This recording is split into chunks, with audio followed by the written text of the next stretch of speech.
This is my interview on 15 Minutes with Jim the Bob Wyand. Okay, this is the first question I came up with, and then you can just kind of elaborate. When did you first create or try comedy?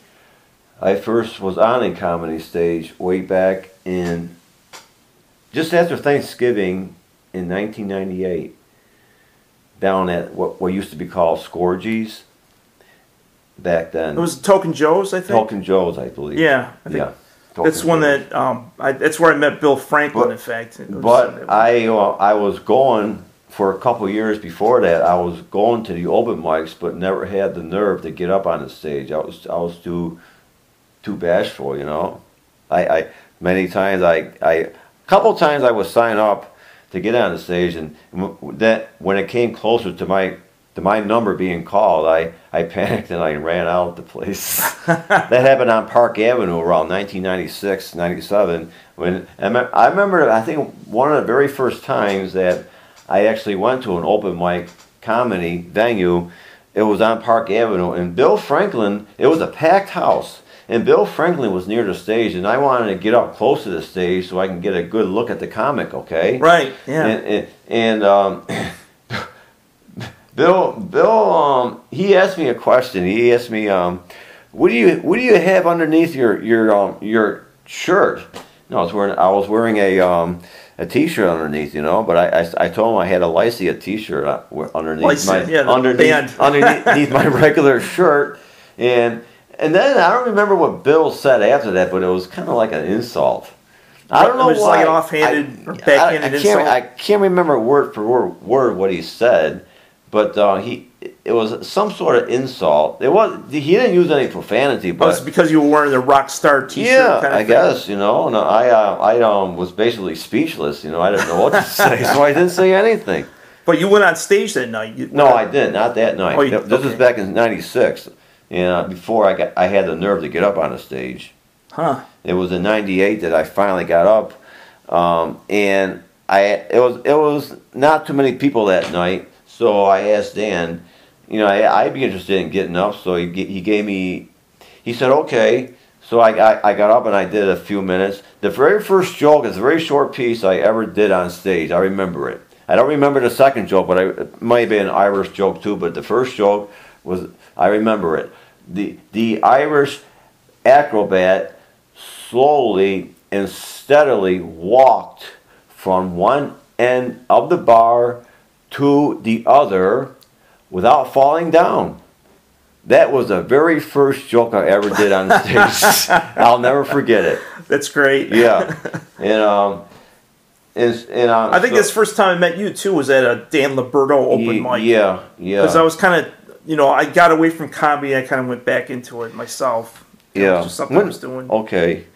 So, can I ask a couple more questions, I guess? Yeah, go ahead. All right. Anything you want. What are some of the open mics that you played at? I mean, can you remember ones that stand out in your mind as being really good open mic type places? Many.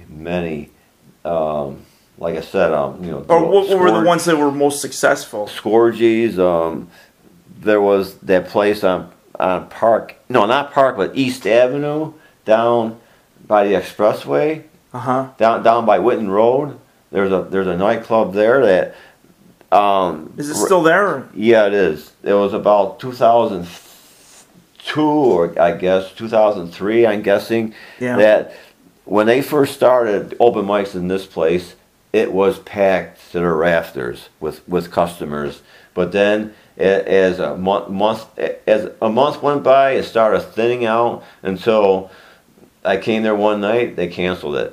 Oh, but when it first got going, it was a great place. I did some great stage time there. Okay. Huh.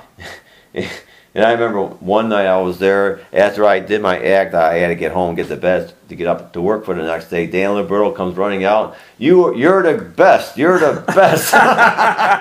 Yeah. Dan's great. He's been doing comedy since the 80s. Yeah, I know. Stuff. Did you ever go to any clubs like during the 80s? You know, when they had comedy?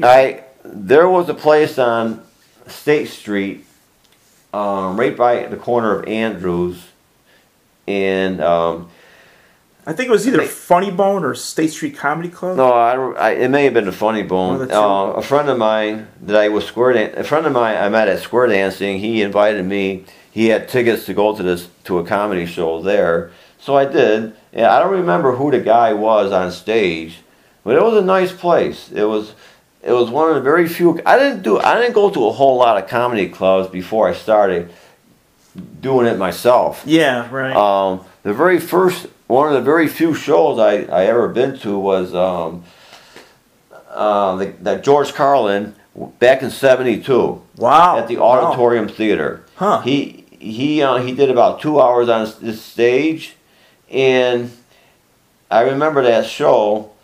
He just before he walked off, I remember the last 2 words he said, "Fuck you," and then he left the stage to a fucking standing ovation. They were roaring. They loved him, but I don't think he made it an encore. What made George Carlin swear the audience off like that? I guess that was just part of his act. Yeah. Yeah. It wasn't like he was mad at Rochester audiences or something like that. He wasn't upset with the audience. It was a great audience. It was a packed house. But that's what he said. I don't even remember what else he said. He was doing the 7 curse words, the 7 swear words, or whatever it is. 1972, it had to be about that time period. And I have not been to, aside from that, I have not been to hardly any comedy clubs at all to see anybody, because I didn't have the money. I was struggling. I got laid off in the mid '70s, and I was a year out of work until I got hired at the brewery. And I had some bills, outstanding bills I had to pay down, and so I didn't have a whole lot of money to spend. I didn't even have a car until '78. Right. So I was basically walking everywhere. Preaching to the choir. I was without a car for a couple of years myself. Yeah. How do you like doing your radio spot on Legends with Chuck McCoy? You like doing that? I love it. Did he ask you to do it, or it just kind of happened? Well, he offered it to me. Let me know that he had like a comedy night and a joke and a song request. This is around maybe May of last year, June, and so I said I'd be interested in doing a joke a week. Yeah. And I have been doing it pretty steadily since he offered it to me. All original material, of course. Yeah, all clean material. Yeah, clean material. Did you enjoy? But I wanted to ask you if you enjoyed working with Frank Stamm, our director friend. Yeah. And doing the few bit parts that he's a great guy. that we filmed together. Yeah, he's a great guy. Yeah, we did a couple of movie bits together with him. What do you think of him, of his direction? He's good. I couldn't ask for any better. Well, that's cool. Let's see. Can you tell me a little bit about your cousin that plays in the band, the Hurricane Bells? Steve Schultz. Yeah. He's a real successful musician and songwriter, and he's been in a few bands, and plus he's done a lot of session work for other bands. There's been quite a few.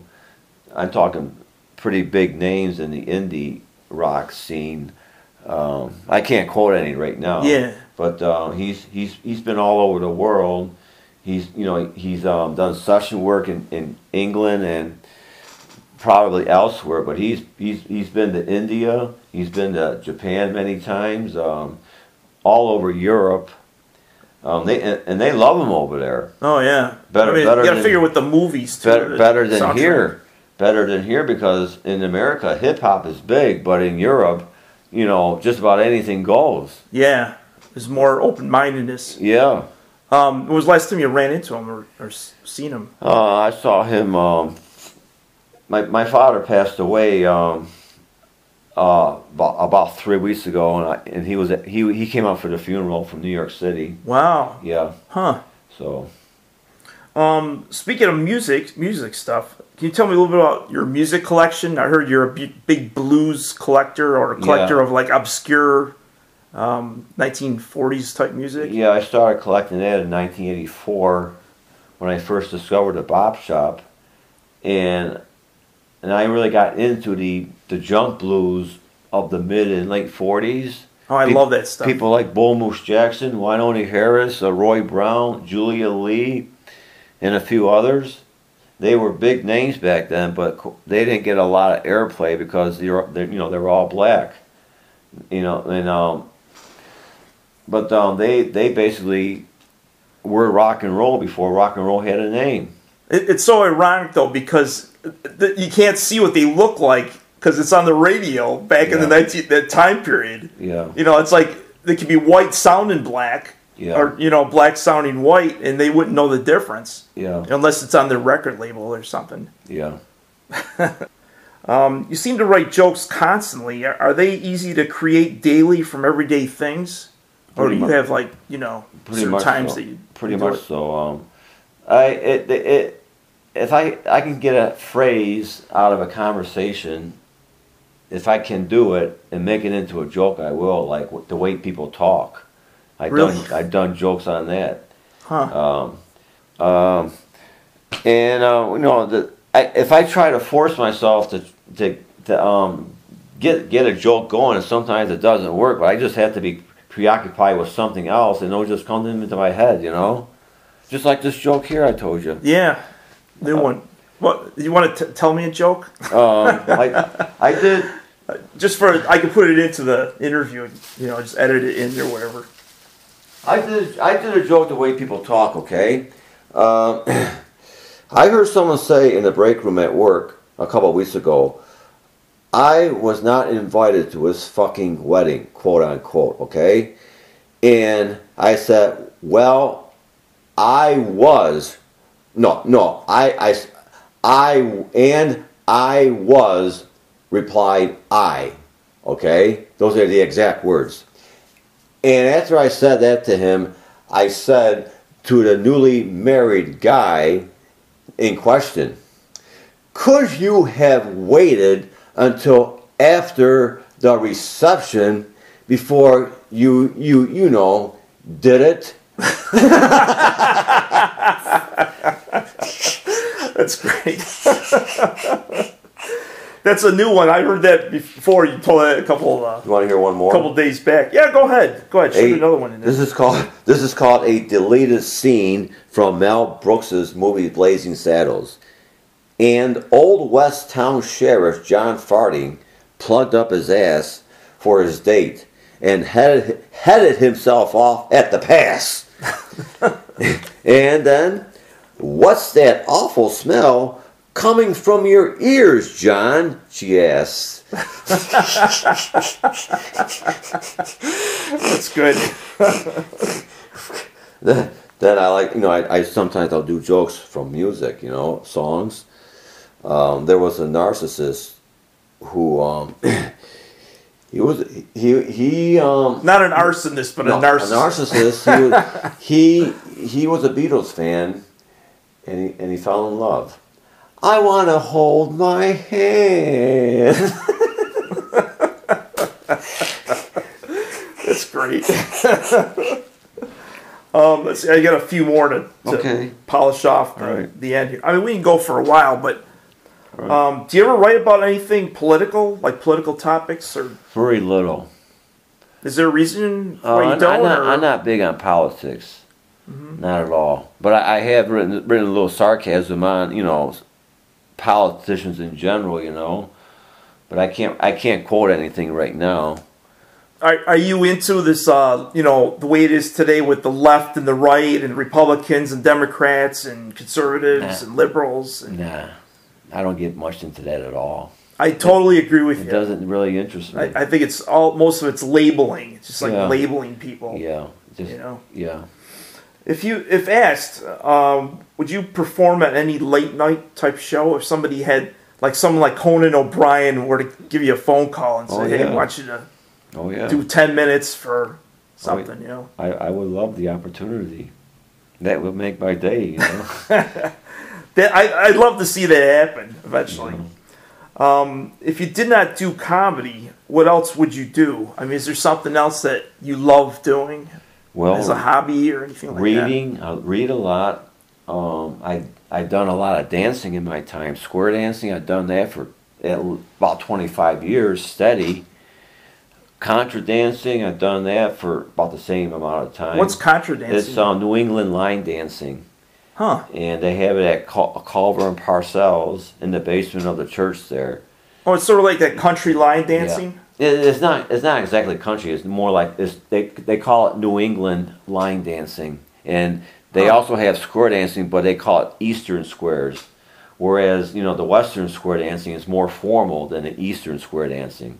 The Eastern square dancing is easier to do than the Western square dancing, because the Western square dancing you have to take lessons to learn all the moves. Whereas in the Eastern squares, they just go over it quickly for a couple of minutes, and then they do the dance. It's all repetition. Do you have to change partners like in square dancing? You have a partner for the dance, and you work with 3 other couples to form a square. Wow. Yeah. It's kind of like... I've done a lot of it. But not lately. But, I mean, you usually go out by yourself, and there's couples. How do you work that when you're by yourself? No, it's singles. It's a singles club. Oh, singles, okay. So you just kind of create couples, and then they dance together. Right. Oh, I see how that works. I've done round dancing, too, which is what they have at square dancing. It's round dancing. It's kind of like, it is ballroom dancing. And they go from 2 squares to 2 rounds in that order all night long. That's interesting. Is that just the pattern that they dance in? Yeah. Wow. Yeah. It's something. I never heard of that before. This is something I ask at the end of every interview. I mean, we can keep talking for a while if you want, but I have to know what your favorite food is or favorite restaurant. What do you love to eat? And where do you go to eat? Basically, American fare. I go all over the place. I like the charbroil on Monroe Avenue in Brighton. In fact, I was there tonight. Had macaroni and cheese. There's a place on East Ridge Road, just down the street from Hudson Avenue. I go there. I was there a couple times in the past few days. Mm-hmm. I go to Gitz's. Yeah, that's one of our favorite Avenue, places. Maybe there a few times. Maybe once a week. You like the soup there or something like that, or? Yeah. It's a good soup. I've been to a lot of places in the area. I don't go to fancy restaurants. I just go to family restaurants. I don't care much for McDonald's or Burger King. Back to the comedy. Have you gone to other cities, or you've been mostly staying around Rochester doing comedy? Or Buffalo, been there a few times. With you. Yeah, that's right. I thought you went to Toronto that one time too. No, I didn't. Oh, you didn't go to Toronto. Not me, but any opportunity. I went down to Hamburg one day for comedy. But I thought you toured with Dan Liberto a couple times, didn't you? No, did he ask you? I did a couple of shows in the area, but I never actually toured with him outside of town. Yeah. Actually, just one show in Wayne County somewhere, but that's it, really. Yeah. I've had a lot of promises from people who wanted to do this and that with me, but it all turned out to be a lot of hot air, Yeah. I don't know why they even bothered that. Well, with comedy, hype me up, So. We're not exactly New York City and Rochester, but no, it's a one-horse comedy town, basically. Huh. You got to know the right people, connected with the the one comedy club in town, which is the Comedy Club in Webster. And if you don't, what do you think of the name of the comedy club? It's such a generic name. You think they could have named it something else? I never gave it much thought, But the people who run the place are very picky about who they have on stage to open up for the national acts. I talk about local comics. Oh yeah. And also that place down at the lake on Lake Avenue. The person who runs that, Joel T., who's a friend of Brother Weeze, who used to be on CMF. Oh, the Last Laugh place? Yeah. That guy, well, I'm not too impressed with him, because he was one of the judges at the Loving Cup, Last Comic Standing, back in 2010. Yeah. And he told me, quote, "You're out of the fucking box," unquote.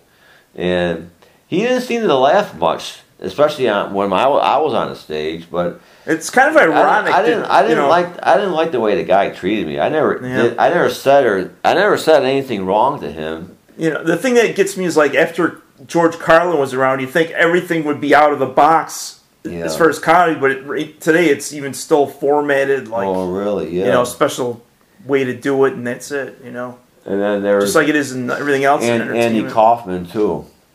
Right, you know, after Andy Kaufman, you know. I like him because he had his own style. He didn't give a damn what anyone thought.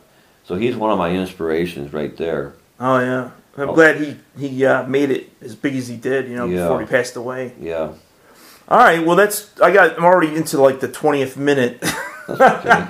I'm trying to make it 15-minute length, but if it goes over a little bit, that's all right. Never mind. But thanks a lot, James. Okay. Or should I call you the Mr. Bob? Oh, whatever. Whatever. And you know, that'll be the end of our interview on 15 minutes with Del Rivers and Jim the Bob Wyand.